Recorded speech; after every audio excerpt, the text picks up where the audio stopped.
여러분, 요셉은요 하늘을 바라보며 삽니다. 꿈을 붙들고 사는 거예요. 사람 붙들고 사지 마시기 바랍니다. 사람 의지해봐야, 사람 또 기대해봐야 그 자리는 무너지는 것밖에 없다는 것을 이미 다 아시죠. 늘 머릿속으로 되뇌이는 게 있어요. 사람은 의지하거나 기대하는 대상이 아니라는 겁니다.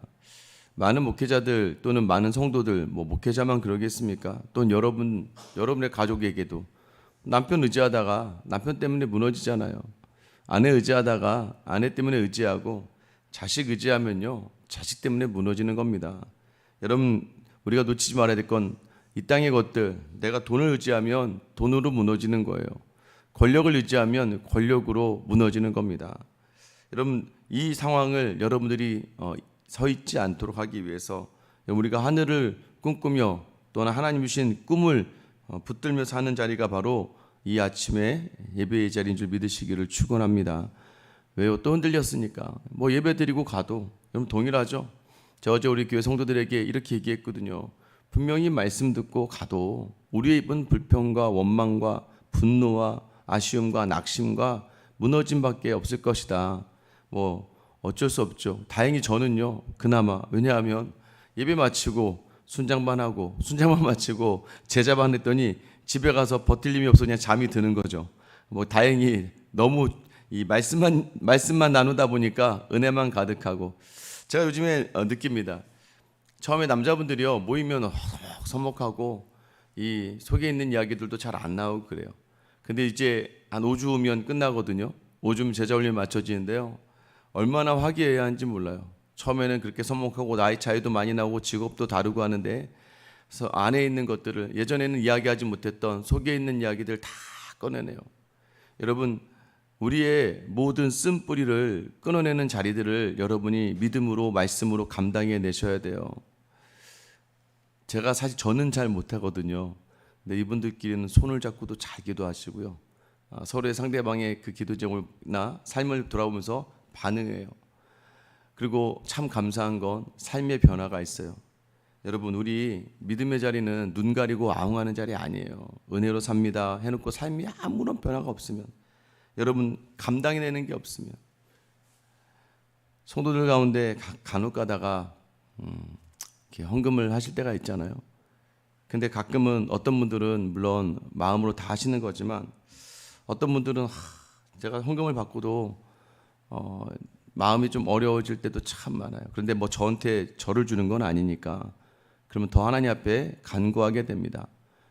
이 어려운데, 힘든데, 이러면 안 되는데. 그럼 그때 그 헌금 봉투 붙들고, 감사 헌금은 보통 저에게 봉투를 주시거든요.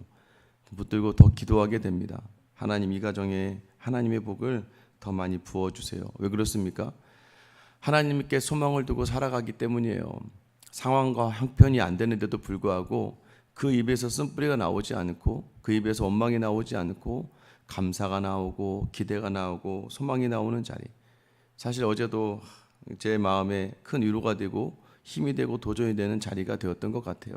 여러분, 요셉의 삶이 그랬습니다. 아무리 어려워도요 불평하지 않아요. 여러분, 내가 나를 죽이는 자리가 원망과 불평의 자리라는 것을 놓치지 않게 되기를 축원합니다.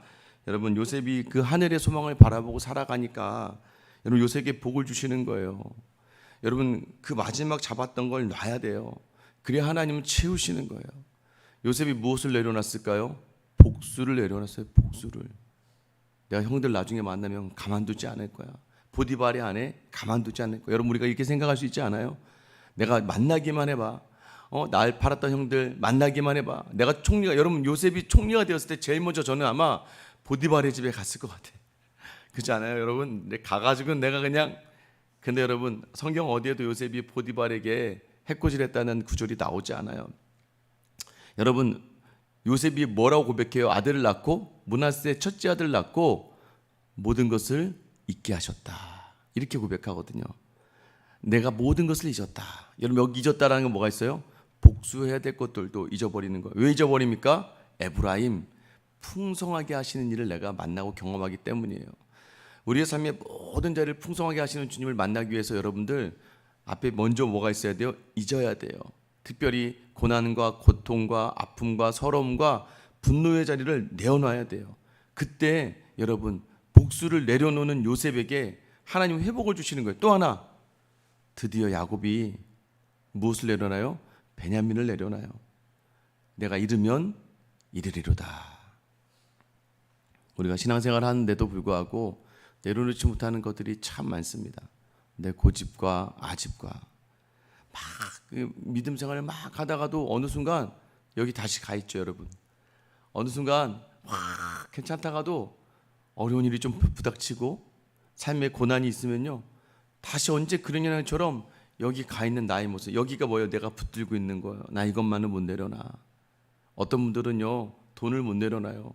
잘 가다가도 돈으로 다시 가요. 어떤 분들은 자녀를 못 내려놔요. 잘 가다가도, 믿음으로 잘 가다가도 자식 때문에 확 또 뒤집어지고, 어떤 분들은 남편을 못 내려놔요. 남편을 막 붙들고 가는 거예요. 남편 때문에 좋고 남편 때문에 힘들어. 여러분, 하나님 때문에 기쁘고 하나님 때문에 즐거워야 되는데 자식 때문에 기쁘고 자식 때문에 즐거워하고, 내 직업 때문에 기쁘고 내 직장 때문에 즐거워하고, 심지어는 여러분 내 과거의 상처를 내려놓지 못해요. 내 과거의 영광을 내려놓지 못해요. 내 과거에 내 명예를 내려놓지 못해요. 잘 가다가 또 다시 가고 또 다시 가고, 여러분 결국 뭐예요? 내려놓지 않으니까 하나님은요 이를 악무시는 거예요. 뭐예요? 하나님은 끊어내실 거거든요. 여러분 혹시 아직까지 못 내려놓는 자리가 있습니까? 여러분 이 자리, 오늘 요셉이 복수를 내려놔요. 여러분 그리고 야곱이 베냐민을 내려놔요. 잃으면 잃으리로다. 여기에 생명이 있다는 걸 놓치지 않고 하나님이 싫어하시는 자리, 하나님보다 더 우선한 자를 끊어내는 여러분 되시길 예수님의 이름으로 축원합니다. 여러분 내려놔야 돼요. 뭐 특별한 게 있습니까? 뭐 욕심이 있습니까? 저는 가끔 가다가 총회에, 지난주에도 총회 했거든요. 감사하게 저희 교단은 70대 정년이 그대로 유지가 됐습니다. 제가 그 하나의 관심사가 되게 많았거든요. 75세 정년 연장한, 연장을 저희도, 왜냐면 농어촌 교회는 이해는 좀 돼요. 농어촌 교회는 목회자가 없습니다. 아무도 안 가요. 연세가 많으신 목사님 외에는 있을 수가 없어요. 그러니까 그런 분들은 연장을 해줘야 되는데, 근데 사람들이 악해서요, 그런데 틈을 내잖아요. 그러면 농어촌 지역에도 1000명 넘는 교회 많거든요. 그런 목사님들이 그걸 이용해서 악용을 해요. 그러니까 이거는 사실은 농어촌 교회나 미자립 교회다라고 얘기했지만 가장 적극적으로 찬성하시는 분들이 대형교회 목사님들이라는 거예요. 제가 그 자리가 얼마나 기도가 되든지 마지막 표결을 하는데 너무나 긴장이 되고 기도가 되는 거예요. 다행스럽게 그 헌의하는 이제 기각이 되고, 앞으로 향후 몇 년 동안 우리 교단에서는 정년에 대해서는 얘기가 안 나올 것 같아요. 여러분 왜 그렇습니까? 못 내려놓는 거예요. 목회자를 왜 못 내려? 아니 그렇게 명예롭지 않거든요, 여러분. 그분들은 목회를 제대로 하시는지 모르겠어요. 이걸 소명이니까 하는 거고 하나님이 하라니까 하는 거지. 여러분 이 자리를 왜 그렇게 오래도록 붙드는지 모르겠어요. 물론 기쁨을 주십니다. 근데 여러분 그들에게 뭐가 사라지는 거예요? 어느덧 목회가 아니라 교회를 붙들고 살아가는 거예요. 제가 어제 제자반, 또 사역반, 또 모든 분들에게 이야기합니다. 제가 왜 이 얘기하는 줄 아세요? 여러분 자꾸 이렇게 자기 입으로 고백하면서 삶의 작은 한 자리를 내려놓으면서 결단하지 않으면 여러분 저는 안 변할 것 같으세요? 그런데 계속 되뇌어야 됩니다. 왜? 무엇을 가지고? 말씀을 가지고 내가 그것을 붙드는 순간 망한다는 걸 알아야 돼요. 그렇게 할 거면, 자기 명예를 위해서 할 거면, 돈 때문에 할 거면 목회하지 말고 사업을 해야죠. 명예를 할 거면 저기 공무직을 해야죠. 여러분 왜 여러분의 자리도 마찬가지예요. 그거 붙든 거 끝까지 붙들다가는 여러분 삶이요 자꾸 세상으로 향해 나아가게 되는 거예요. 덧센 기근을 만나야, 고난을 만나야 하나님을 알게 되는, 여러분 그래서 고난이요 위장된 축복이라고 이야기하고 변장된 축복이라고 이야기하는 거예요. 왜 그렇습니까? 그 안에 하나님을 보기 때문이에요. 16절에 보시면 요셉이 베냐민 그도 함께 있음을 보고 이렇게 시작합니다. 이 요셉의 마음이요, 혹시나 자기와 같이 형들이 베냐민에게 해코지하지 않았을까 생각했는데, 베냐민을 본 순간 이제 요셉이 됐다. 그리고 청지에게 명령합니다. 이르되 이 사람들을 집으로 인도해드리고 짐승을 잡고 준비하라. 이 사람들이 정오에 나와 함께 먹을 것이니라. 여러분 지금 요셉이 청지기에 명령하는 거예요. 짐승을 잡고 준비해라. 이 사람들 정오에 나와 함께 먹을 거야. 이게 뭐예요? 지금 요셉의 마음이 다 풀어진 거예요. 된 거예요. 이제 드디어 하나님의 꿈이 이루어지는 순간이 됩니다. 11형제, 자기까지 해서 12형제가 한자리에 모이게 되는 거예요. 고난을 지나가야 단단해집니다. 여러분, 때로는 갈등이 있고 어려움이 있지만 그 시간을 지나가야 단단해지는 거예요. 참 그런 것 같아요. 하나님이 저를 사랑하신다고 언제 느끼는 줄 아세요? 뭔가 내 맘대로 되고 있을 때 하나씩 뭔가 어려움의 자리가 주어집니다. 그때 하나님이 나와 함께 하시는구나. 나로 하여금 교만하지 않게 하시고 나로 하여금 나를 주장하지 않게 하시는구나. 여러분도 그러시죠? 내가 이 정도 됐다 싶을 때 남편이 문제가 터지고 자녀가 문제가 터지고 회사의 문제가 터져요. 교회의 문제가 터지고 여러 가지 문제가 터집니다. 여러분 맞지 않아요? 지난 한 주 내내 교회 여러분 그렇게 쉽지 않아요. 제가 지난 한 주 내내 밖에 나가서 은사분들 만나면서 많은 칭찬을 받았고요. 많은 격려를 받았습니다. 많은 분들이 격려해 주고 칭찬해 주시고 얼마나 감사한지 몰라요. 근데 순간에 내가 또 막 이러고 올라오잖아요. 그럼 하나님은 또 교회 안에 또 여러 가지 문제를 터뜨리세요. 지난주에 막 늦게까지 막 통화하고 연락하고 막 어떻게 되는지 상황 파악하고 계속 그렇게 되는 자리가 없을 수가 없는 거예요. 그러면 또 이내 그렇지. 하나님이 역시 기도를 원하시고 겸손해지기를 원하시는 거지. 여러분 그러다 보면 어떻게 돼요? 다시 하나님이 선명하게 보이기 시작하는 거예요. 여러분 오늘 이 시간 그 사람들이 요셉의 집으로 인도됩니다. 18절에 보면 그런데 그 사람이 인도되어지는데 형제들이 마음에 뭐가 있어요? 두려움이 있어요. 두려움이. 왜 두려울까요? 죄를 지어서 그렇습니다. 그리고 트라우마가 생각나요. 왜? 요셉을 팔았던 그 생각이 나니까 여러분 여러분 그 법에 대해서 가장 잘 아는 사람들이 감옥에 갇힌 사람들이잖아요. 자기가 감옥에 갇히니까 감옥에 갇힐 것 같으니까 이것저것 다 여러분도 그러지 않아요? 잘못한 것 같으면 막 그거를 찾아보잖아요. 이 사람들도 아는 거예요. 지금 요셉을 예전에 자기가 구덩이에 넣고 팔았었잖아요. 그러면 나도 이제 저 요셉이 우리를 부르면 우리를 노예로 삼을 거다. 여러분 지금 일어나지도 않은 일들 아직 어떻게 됐는지도 모르는데도 불구하고 왜 두려움에 있습니까? 이들의 마음이 했던 이전의 과거들을 생각하니까 본인들이 두려워할 수밖에 없는 상황이 되어버리는 거예요. 왜? 또 돈도 우리 자료에 들어있어. 여러분 우리가 자기가 잘못한 거 아니죠? 그런데도 불구하고 두려워요. 왜 두렵습니까? 죄라는 게 바로 그런 겁니다. 우리가 인간의 자리에 서 있으면요 자꾸 내일에 일어나지 않은 일들로 인해서 두려워지고 상황을 만나도 두려워질 때가 참 많아요. 여러분 그런데 그럼에도 불구하고 우리가 담대해질 때가 언제입니까? 여러분 하나님을 붙들면 요셉 보세요. 죄수로 있던 종으로 있던 요셉분들 담대하죠. 왜 그렇습니까? 하나님 보시기에 살아가는 거예요. 여러분 이 자리에서 여러분이 이 자리를 놓치면 늘 두려운 거예요. 게으르고 나태하고 또 때로는 하나님이 원하신 자리에 서지 않을 땐 두려워져요. 매일매일 두렵습니다. 그런데 하나님을 붙들고 하나님 앞에서 순종하고 그 마음으로 나아가면요 하나님은 담대함을 주시는 거예요. 여러분 지금 형제들을 덮고 있는 이 감정이 바로 두려움이라는 거였어요. 사실 이 형제들도 나름대로 넉넉한 집안이거든요. 나름대로 종을 부리며 사는 집안이에요. 야곱이 부자니까. 근데 여러분 더 센 애굽의 총리 앞에서 이들은 앞으로의 일들을 예상하지 못하기 때문에 무너집니다. 어떻게 보면 오늘 우리가 잘하고 있는 동상이몽, 서로 다른 생각. 요셉은 후하게 대접하려고 하는데 오히려 지금 이들은 두려워해요. 여러분 요셉과 형제들의 사이에 오늘 누가 등장하냐면 청지기가 등장해요. 제가 보니까 하나님의 마음과 우리의 지금의 상황, 그래서 하나님의 이 마음은, 요셉의 이 마음은 마음껏 주고 싶거든요. 그런데 형제들의 마음은 두렵거든요. 근데 이 마음을 해결해 주는 사람이 오늘 등장합니다. 그게 바로 청지기예요. 청지기. 19절에 보면 그들이 요셉의 집 청지기에 가까이 나아가 그 집 문 앞에서 그에게 말하여 이르되, 여러분 지금 뭘 얘기해요? 예전에 우리가 양식을 사서 갔는데요, 양식을 가지고 있는데 거기 돈이 그대로 있더라고요. 우리는 그 돈 우리가 일부러 가져간 게 아니에요 라고 얘기하거든요. 돈이 들어있었어요. 우리 분명히 돈 냈는데 하면서 막 두려우니까 막 청지기에게 막 이야기합니다. 여러분 보세요. 누구에게 지금 붙들리는 거예요? 청지기에게 이야기하는 거예요. 여러분 그래서 청지기가 뭐라고 이야기합니까? 23절 말씀을 같이 한번 읽어보겠습니다. 시작. 그가 이르되 너희는 안심하라, 두려워하지 말라. 너희 하나님 너희 아버지 하나님이 재물을 너희 자루에 넣어 너희에게 주신 것이니라. 너희 돈은 내가 이미 받았느니라 하고 시몬을 그들에게 이끌어내고라고 하는 거예요.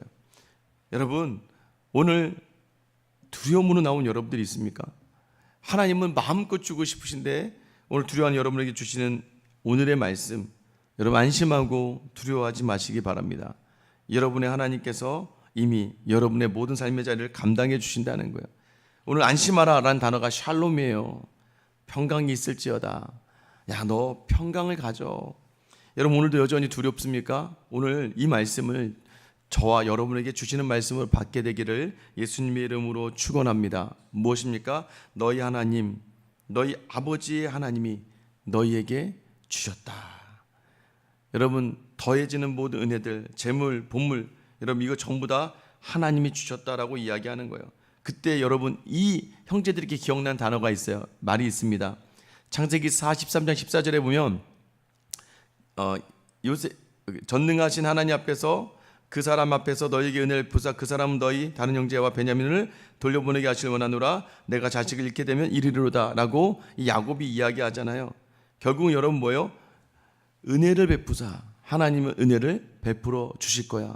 분명히 자녀들이 떠나올 때 야곱이 전능하신 하나님이 너희에게 은혜를 베풀어 주실 거다. 여러분 이 확신을 가지고 살아가면 모든 자리가 은혜가 되는 줄 믿으시기를 축원합니다. 여러분 오늘도 여전히 우리는 왜 두렵습니까? 왜 두려워요? 여전히 우리의 삶의 자리 내일을 알지 못하거든요. 그리고 우리의 모습을 알아요. 어제 그렇게 말씀을 듣고 가도 삶의 하루가 염려와 근심과 분노와 억울함과 삶의 모든 자리가 여러분 온전히 서 있지 못하니까 다시 주님 앞에 이렇게 와서 앉아있으면 참 내가 이렇게 예배드리고 또 가서 오늘 하루 또 저기서 무너지고 넘어질 건데 월요일부터 시작되는 나의 모든 삶의 자리가 두렵고 떨림일 텐데 여러분 그러나 기억하시기 바랍니다. 무엇을 기억해요? 요셉이 형제들에게 많은 것을 주고 싶었던 것처럼 근데 형들은 두려워하고 있는 것처럼 어쩜 하나님은 오늘 또 이번 한 주 우리에게 많은 것을 주고 싶으시고 많은 평강을 주고 싶으신데 어쩜 우리의 두려움이 그 평강을 온전히 보지 못할 수 있다는 거예요. 그 평강을 온전히 느낄 수 있는 온전히 누릴 수 있는 그 이유가 무엇입니까? 하나님의 사랑입니다. 요한 1서 4장 18절에 보면 사랑 안에 두려움이 없고 온전한 사랑이 두려움을 내쫓나니 두려움에는 형벌이 있음이라 두려워하는 자는 사랑 안에서 온전히 이루지 못하였느니라. 하나님의 사랑을 의심하면요 두려울 수밖에 없습니다. 여러분 하나님은 여러분을 사랑하시는 줄 믿으시길 축원합니다. 그 하나님이 오늘 여러분과 함께 하시는 거예요.